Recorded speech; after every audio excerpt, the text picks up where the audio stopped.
半日后星夜时，草屋前，李长寿将一枚玉符递给灵娥。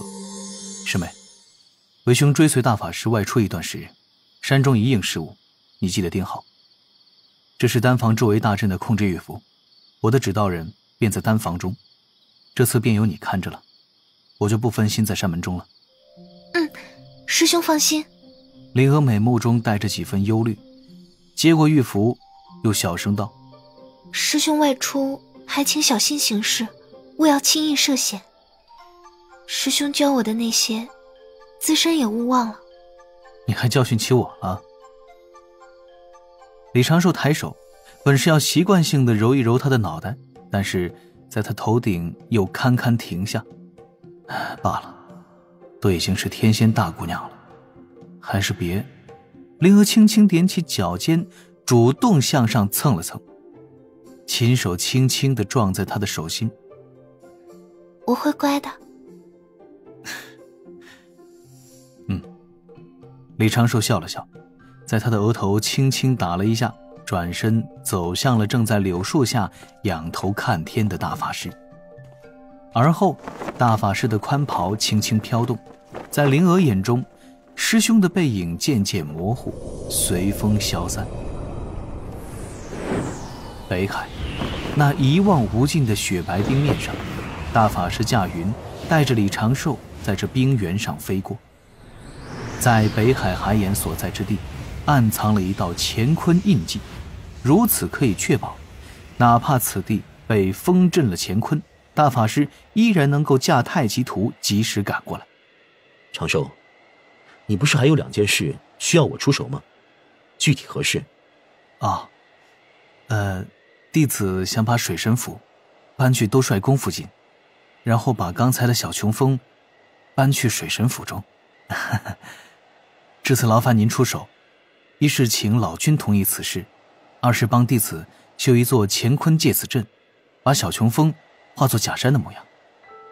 大法师闻言笑道：这是好事，放心做就好，老君如何会赶你？至于借子大阵，我稍后为你做份阵图，自己动手摸索，也算考教你阵法之道。多谢大法师。行了，虽然现在让你喊我师兄为时过早，但也不必这般拘束。大法师负手笑道：等你修为再进一步，我就可以安心归去，回玄都自在修行。李长寿顺势问道：大法师，那玄都具体在何处啊？弟子查了不少古籍，关于这方面的记载却是少之又少。玄都啊。大法师的目中流露出少许怀念。玄都城兴建于远古，漂浮于混沌海，后因道祖老爷紫霄宫讲道而兴盛。只是后来巫妖大劫降临，高手死伤无算，知道玄都城之所在的也就越来越少，到后来无人问津，就这般没落下去了。当年我刚迈入金仙境，老师就将我扔在了玄都城中，让我切磋300高手，修行斗法神通。那时我是没少被那些高人狠揍啊。不经风雨，如何见彩虹？大法师挑了挑眉。后来我又加倍揍了回来。李长寿刚想轻轻地吐槽大法师几句，大法师已经是带着他乾坤挪移去了西海海眼处，在此地高空埋下了乾坤印记。所谓的乾坤印记，其实就是太极图的一缕威能。根据李长寿此时的理解，开天至宝3件套中，太极图威能集中于乾坤，盘古幡的威能集中于风瑞，而后来改名为东皇钟的混沌钟，主要集中于岁月上。故3者之中，太极图防御第一，盘古幡杀伐最强，混沌钟最是神秘莫测。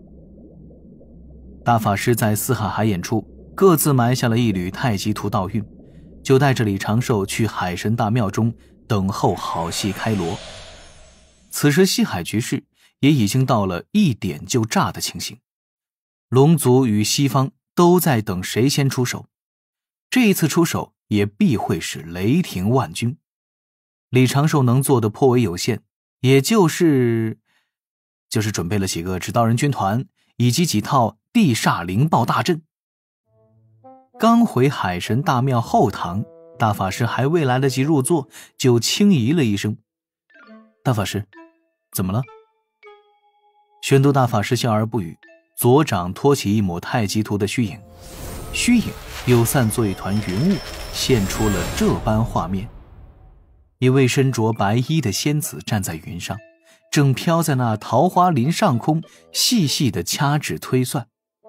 在这云雾显化中，他身形有些模糊，自是用神通隔开了探查，但是李长寿的心底却浮现出了他一袭白衣傲立云端的模样。大法师笑道：“他在寻你的所在，看样是推算不到的，可要提醒他一声。”大法师，这个请他来此地吧。善，稍后莫要喊我大法师，当着云霄师妹的面，你提前喊我句师兄就是了。大法师叮嘱一声，右手手指对着云雾一点，那原本掐指推算的仙子不由扭头看向西南方向，身影被云雾包裹，迅速消失无踪，应是赶来此地了。大法师右手一翻，一只被玄黄气息包裹的小塔出现在掌心，被他推了过来。玄黄宝塔轻轻震颤，一缕灵念传入了李长寿的心底，化作了一阵有些浪荡的笑声。小家伙，好久不见，这次塔爷罩着你继续炸那些牛鬼蛇神去。李长寿做了一个倒衣，任由玄黄塔钻入胸口，护住了自己的元神道躯。这极致的安全感又回来了。大法师突然又道：“此时为何如此热闹？还有人赶来此地？”言说中，那团云雾再现，这次显化出的画面却是十分清晰。星空之下，南海之上，两道魁梧的身影正踏波奔驰，顶着马头皮套的家伙用石书梳理柔顺鬃毛的细节被太极图完美呈现，甚至他们的嗓音也传了出来。牛，咱们如果是给大法师贺喜，为什么要去海神庙？大法师是咱说见就能见的吗？只能去找海神，找水神呐。再说了，不找个理由，怎么去找水神求调料啊？妈，你说这龙族都被水神带上天庭了，咱们地府啥时候能被天庭给看上啊？也不用啥时候，现在就觉得地府整体眉清目秀的。李长寿低头看脸自身的形象，摇身化作水神长庚的模样。透过大法师掌中云雾，听到牛头马面的嘀咕，得知地府巫族觉悟如此之高，竟想直接投奔天庭。李长寿不由得陷入了另外一层的担忧，这也太主动了一点。要是地府真如牛头马面说的这般，非但对天庭不抗拒，还想早日加盟到天庭系统，那我这个水神就从失算计者变成了被地府买通的法宝人，此事的性质便发生了根本的变化，也很容易让玉帝产生疑心。玉帝陛下可不是大法师这般洒脱不羁的性情。再者，如果我在地府这件事上完全没出几分力气，天道老爷又怎么会给我降下大功德？此时的功德刚够凝成小半的金身，总不能真的做一个残疾金身，斗法时只护在关键部位吧？当然了，这也是玩笑话，天道也不允许这般功德金身的存在，功德金身也有功德圆满之意。总之，一切不以功德金身为目的的天庭公差，都是跟我李长寿耍流氓。龙族上天的剧本明显不适合地府，需要重新挖掘矛盾点。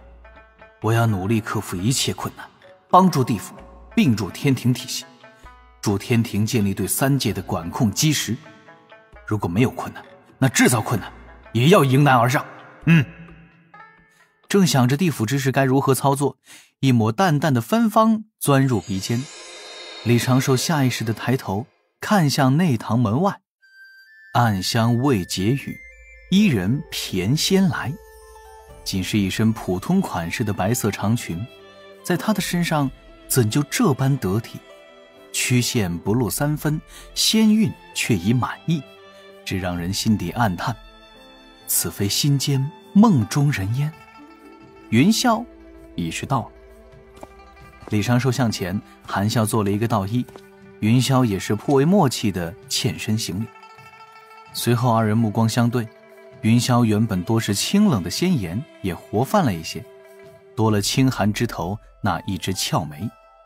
李长寿主动开口道一声：仙子别来无恙。此地已非桃花林，又有大法师在旁，不可再直呼名讳。道友近来可安？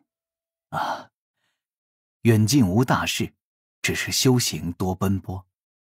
李长寿温声说着，忽而正色道：这500年匆匆而过，当真是不觉岁月变化。不曾想到李长寿竟会主动调侃此事。云霄抿嘴笑出声来，这一次却是真的消融了清冷寂寞。一旁的大法师见状，只能在背后暗中竖起了一个大拇指。